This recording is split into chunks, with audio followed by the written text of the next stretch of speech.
Some years ago, I stumbled across a simple design exercise that helps people understand and solve complex problems. And like many of these design exercises, it kind of seems trivial at first, but under deep inspection, it turns out that it reveals unexpected truths about the way that we collaborate and make sense of things. The exercise has 3 parts and it begins with something that we all know how to do, which is how to make toast. It begins with a clean sheet of paper, a felt marker, and without using any words, you begin to draw how to make toast. And most people draw something like this. They draw a loaf of bread, which is sliced, that put into a toaster. The toaster is then deposited for a course of time. It pops up, and then voila, after 2 minutes, toast and happiness.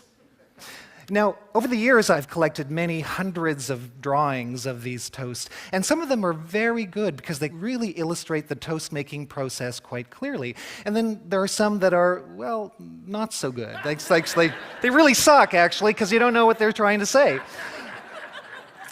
Under close inspection, some reveal some aspects of toast making while hiding others. So there's some that's all about the toast, right? And there's all about the transformation of toast. And there's others that are all about the toaster, okay? And the engineers love to draw the mechanics of this.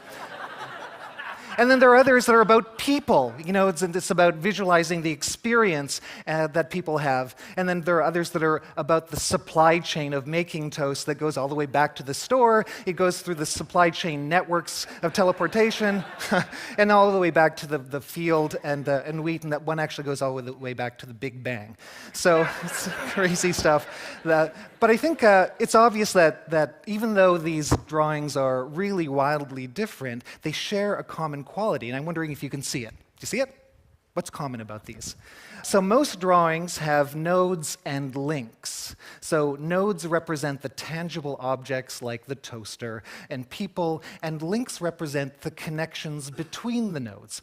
And it's the combination of links and nodes that produces a full systems model. And it makes our private mental models visible about how we think something works. So that's the value of these things. And what's interesting about these systems models is how they reveal our various points of view. So for example, Americans make toast with a toaster. That seems obvious. Whereas many Europeans make toast with a frying pan, of course. And many students make toast with a fire. I don't really understand this. A lot of MBA students do this.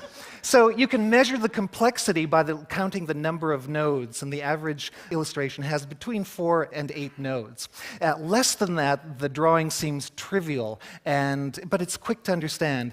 And more than 13, the drawing produces a feeling of map shock. It's too complex. So the sweet spot is between 5 and 13. So if you want to communicate something visually, have between 5 and 13 nodes in your diagram.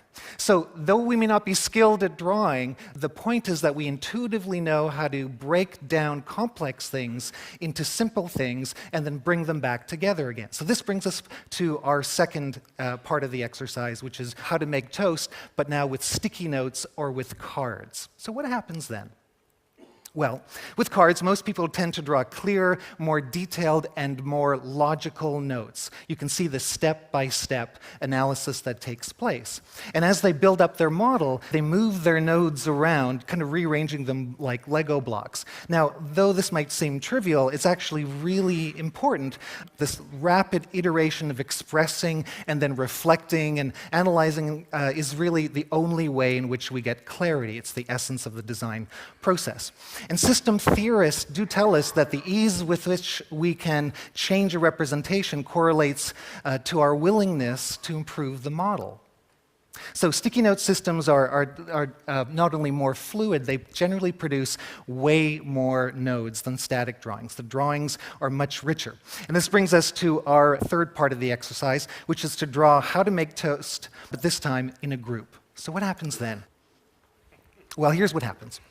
It starts out messy, and then it gets really messy, and then it gets messier. But as people refine the models, the best nodes become more prominent, and with each iteration, the model becomes clearer, and because people build on top of each other's ideas. What emerges is a unified systems model that integrates the diversity of everyone's individual points of view. And so that's a really different outcome from what usually happens in meetings, isn't it? So these drawings can contain 20 or more nodes, but participants don't feel map shock because they participate in the building of their models themselves.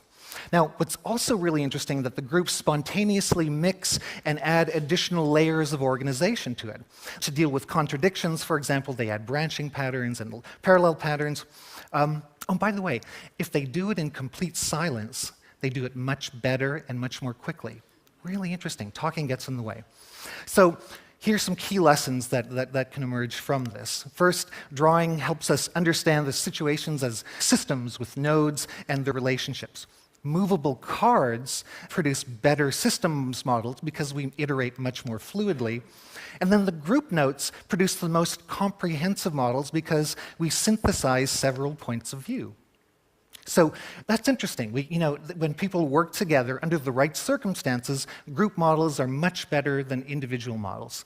And so this approach works really great for drawing how to make toast. But what if you wanted to draw something more relevant or pressing, like your organizational vision, or customer experience, or long-term sustainability?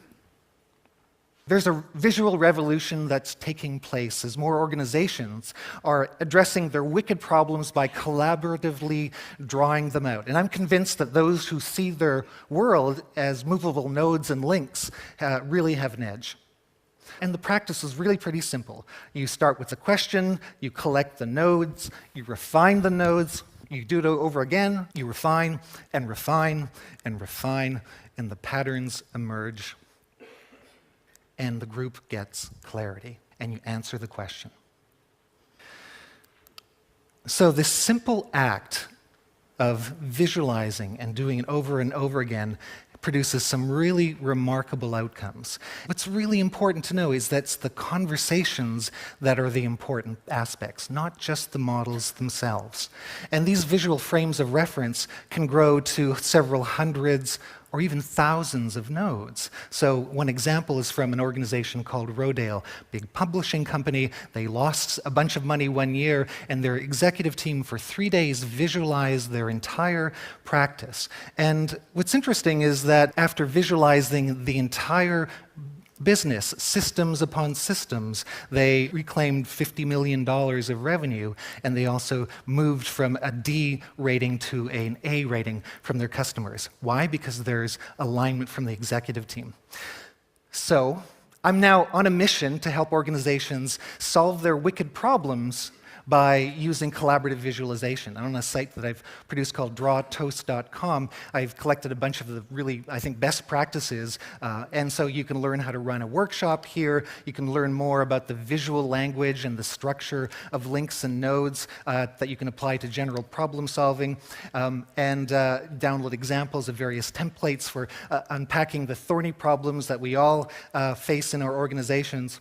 So the seemingly trivial design exercise of drawing toast helps us get clear, engaged, and aligned. So next time you're confronted with an interesting challenge, remember what design has to teach us. Make your ideas visible, tangible, and consequential. It's simple, it's fun, it's powerful, and I believe it's an idea worth celebrating. Thank you.